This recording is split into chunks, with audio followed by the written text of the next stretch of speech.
we're always seeing a half picture. We're never seeing the full picture.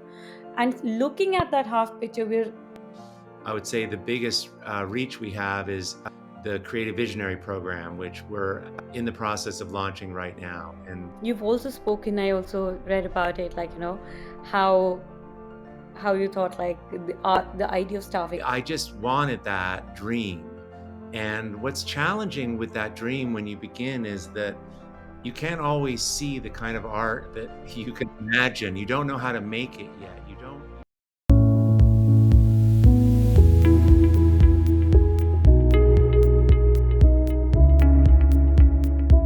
Welcome to the podcast, Nicholas. How are you doing?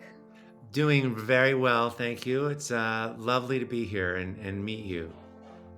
Same here. Thank you so much for being here with us, and I'm very excited because I'd really love the work that you're doing. I remember you, being the person on these reels and videos, because a lot of your reels have been on Instagram, and you've been teaching art.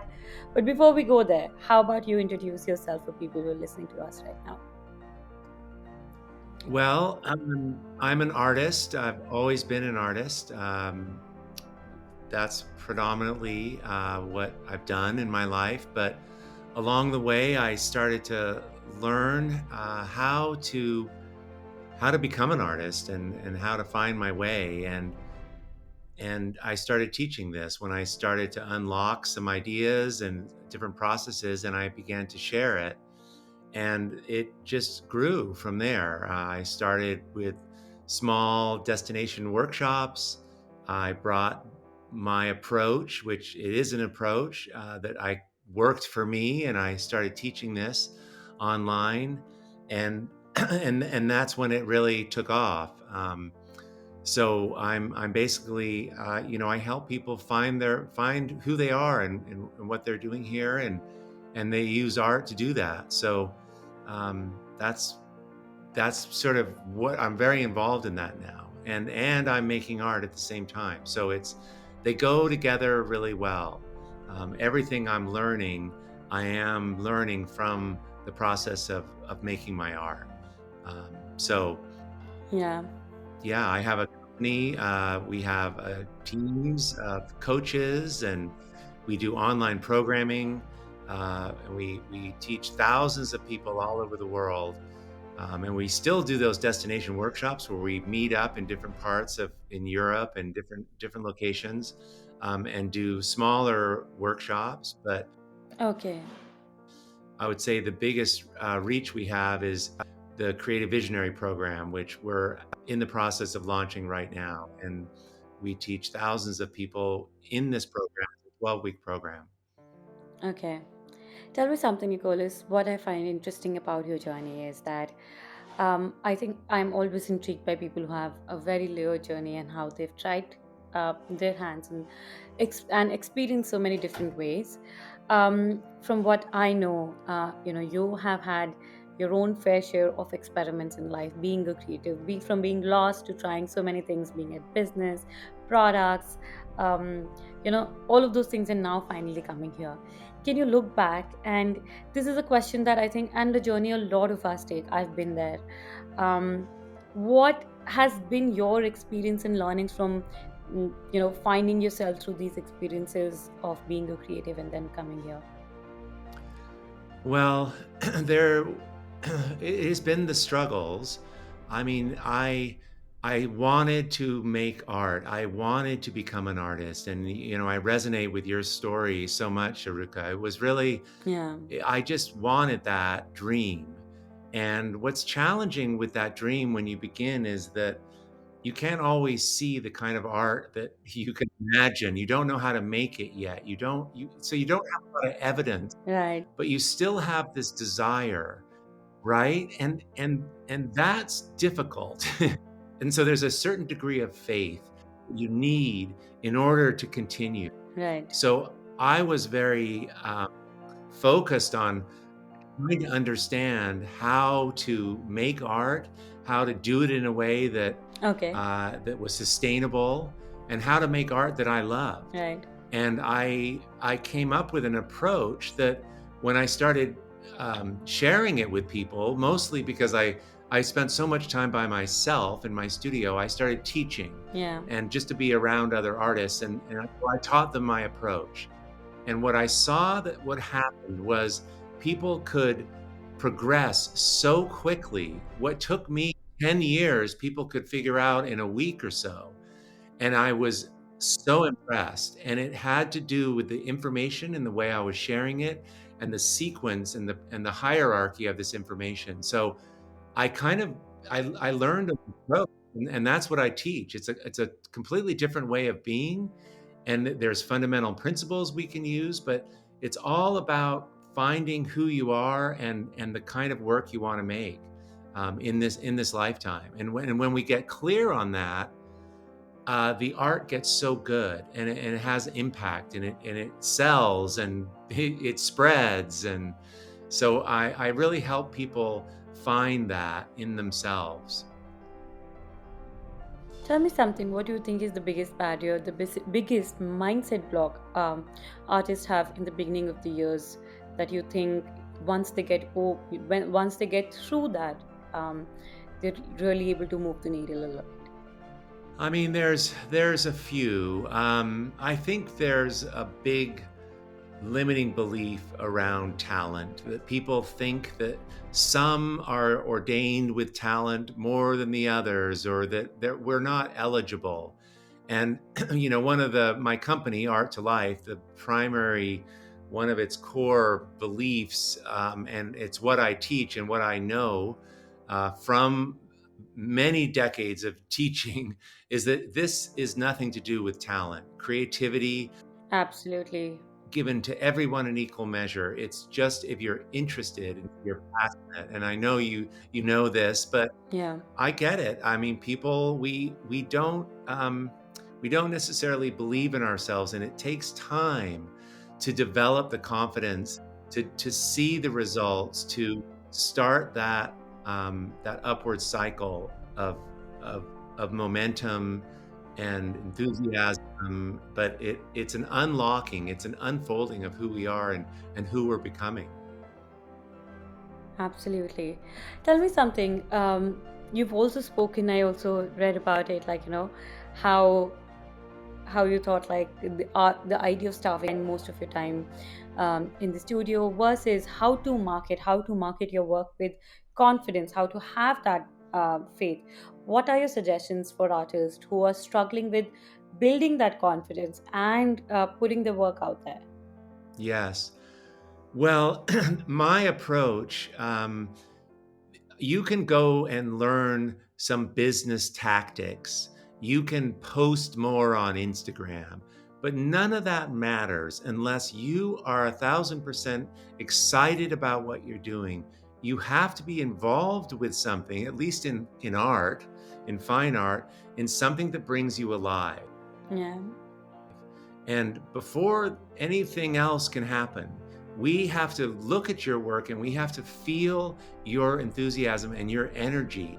Yeah. And that's an inside job. You get to do this on your own. That doesn't cost anything. This is the work that we're doing in the Creative Visionary program. We're helping people find their way to what really lights them up. And once that happens, there's an energy with it, there's a frequency with it, and others are attracted to that. There's a certainty that your work can show the world, and that's incredibly magnetic. People come for that. And so, yes, we need to learn how to promote our work, but the confidence, uh, the artifact of who we are and who we're becoming, and getting that going, that's what drives the career. It really does. Yeah, that's true. Nicholas, what has been in your own journey, what do you think has been a turning point where you felt like you finally found that creative that you are? Can you specify an experience, or let's say a moment in your own life where you feel like you've arrived home? Because I know that you've also spoken about doing several different things, feeling lost and then coming back. But there are so many different, like, how how has that felt like? What did Can you share a few experiences from your own life? Yeah, I would say that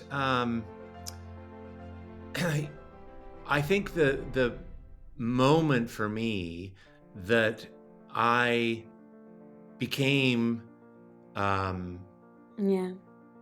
that I really realized that I was on a path, that there was some, that what I'm sharing today actually is true, is came out of a time in my life where I had a lot of misfortune, I lost all my income, my marriage fell apart. I had just a lot of hardship, and the only thing, and I lost my confidence. That is true. I mean, I lost everything. I lost my self-esteem. I lost my self-respect. I really was in a dark place. That, yeah. But it was the art that I had always done. I'd always made art, but it was the art that I started to make that kind of brought me back to the surface of things. And this is the power of art. When you can see who you are through something that you're making. I mean, this is so important for us to make something outside of ourselves. My whole life can be in disarray, but I made that, and that isn't. So something's going on here, and that brought me out, lifted me up, and gave me energy, and kind of gave me life. And it qualified me to teach, I feel, because I know what it's like to have, to have no confidence, to really question everything. But I know 1,000% that this is available, and I set off on a mission to do this for myself, which I did, and now I help others do it, and I've seen it 1,000 times now, and it really is possible, and it really comes from small steps, but moving towards what brings you alive, and letting things go that no longer serve you, and all the games we play with, um, We were good enough. you know, stories that people tell us about ourselves, the art teachers that didn't think this isn't this. We have to get involved, back involved with becoming who we're here to become. And I really believe that that's a sort of Yeah. a, a, a gift that we all get to have in this lifetime, that we get to unfold. I love that. You also speak a lot about finding joy in the studio. A lot of times, I think something that comes as a common pattern is when artists are young,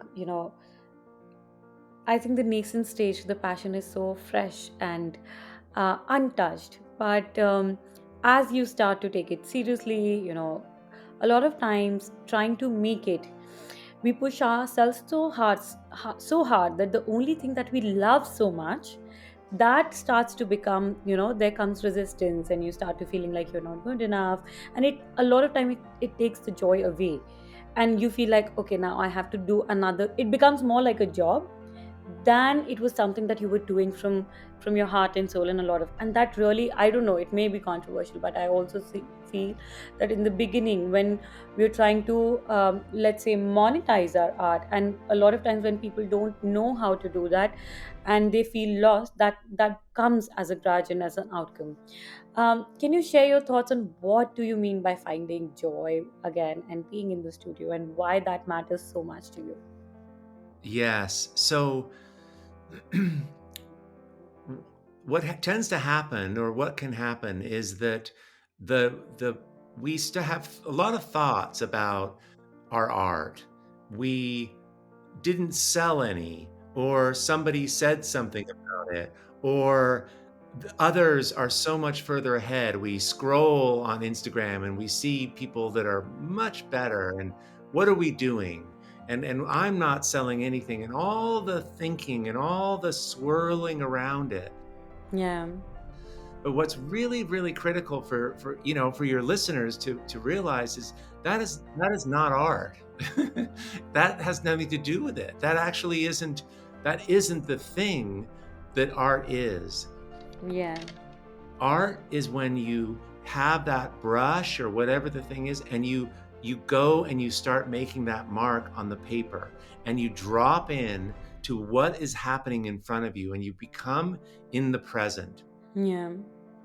And it's miraculous, really. It's a wonder. It can be more playful. Just the feeling of doing the thing and reconnecting to that.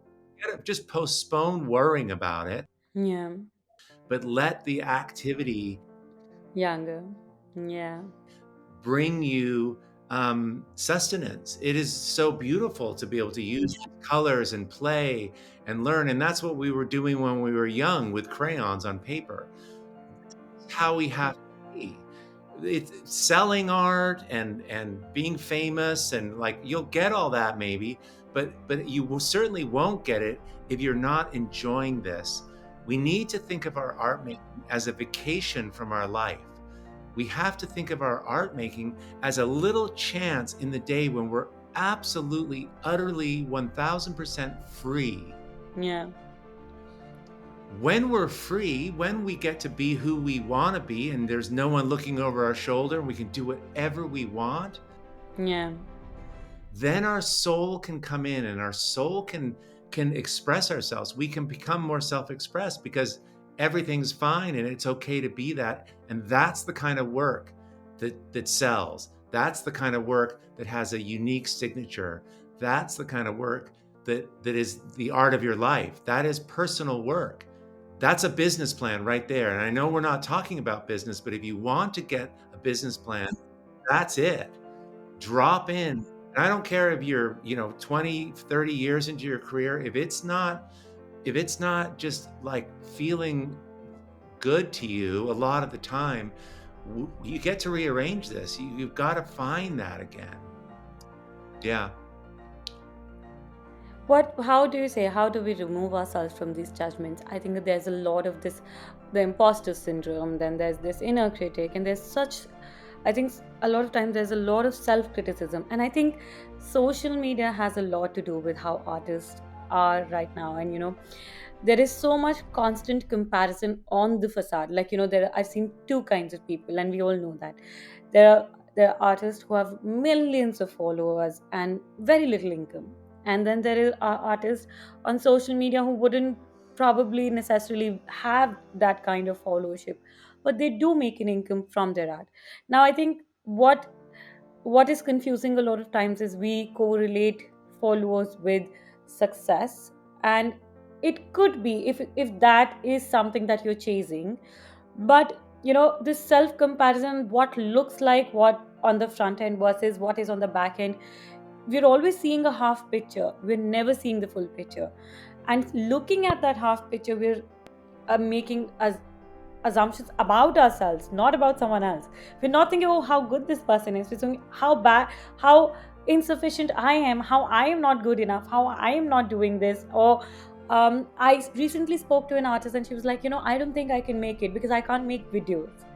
And what's so heartbreaking is it is just not that one person. There's um so many people who think that way, because that's how things have started to look like now.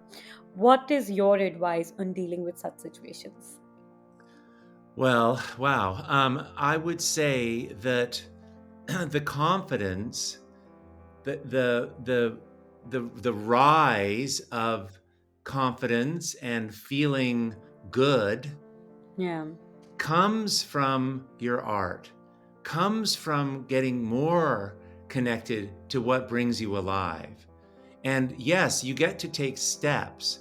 Maybe if you haven't posted on Instagram before, it's a real big step to post something, but you get to challenge yourself. You get to just go out a little bit over time. Yeah.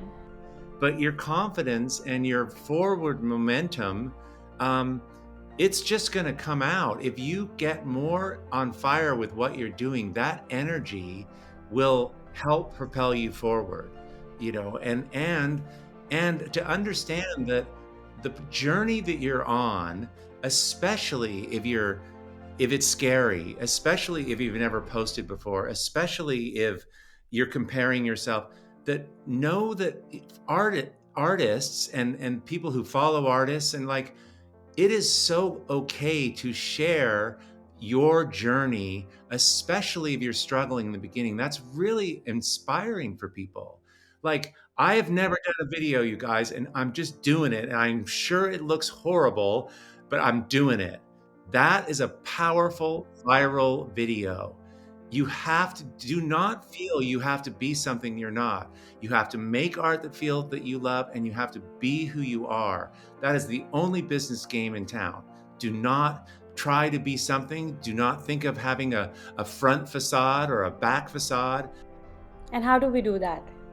Be authentic. Authenticity is unlocks everything in art, especially, but also, what was that? What's your advice? How do we do that? What is your advice on taking that first step for people trying to get through themselves, dig deeper, find out who they truly are? Right. Well, you reach out, you connect with people who believe in you and support you. We know who those people are, right? We know who kind of supports us. You hang around, you listen to podcasts like this that give you some ideas about some different ways of being. Yeah, Being an artist is a completely different way of being than the rest of the people on this earth. We're incredibly sensitive, and we're driven to make something. We're driven to express ourselves. And right. it doesn't go away. The tug doesn't go away. Our soul wants this for everybody. Everyone's got this inside of them. And we need to listen to this. And we listen when we're making art and start producing it. Make work. And I made this, and then I made this, and I made this.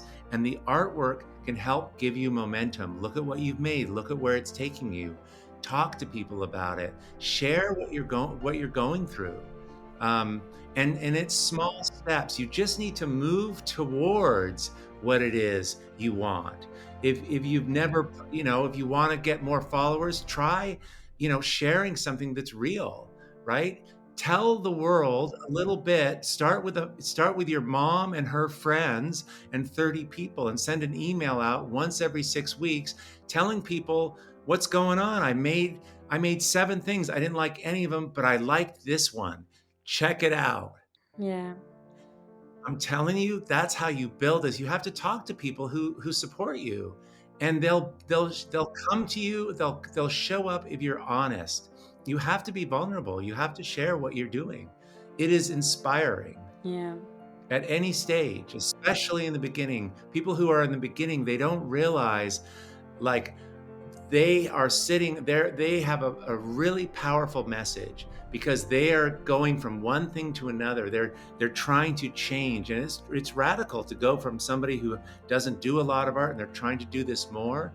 That's amazing, and so many people in the world would love to do this, and most won't. So tell the story of how you're doing that, and show them the proof, show them the art, and get excited when you make something that is better than you've made before. It's okay. We all start out, it's not very good. Make art that's not very good, but when you make something that's good, tell us, because it's a pretty great day. that is true. Thank you so much, Nicholas. Thank you so much for your wonderful advice. What is your any last piece of advice for anyone who's listening to this episode right now? I would say that the answer is within you. It doesn't come from marketing. It doesn't, everything you seek is sitting right below the surface of yourself. It's sitting there. It's been there your whole life. This conversation, we're just reminding you of something that already exists. And you just have to listen and let this emerge and start moving this out so the rest of the world can experience it. It's a tremendous gift what's within you, and we want you to let the world hear this and see this. Wonderful. Thank you so much, Nicholas. Thank you so much for your time. Uh, can you share a little bit about the upcoming workshop, the Art2Life platform, and how people can take?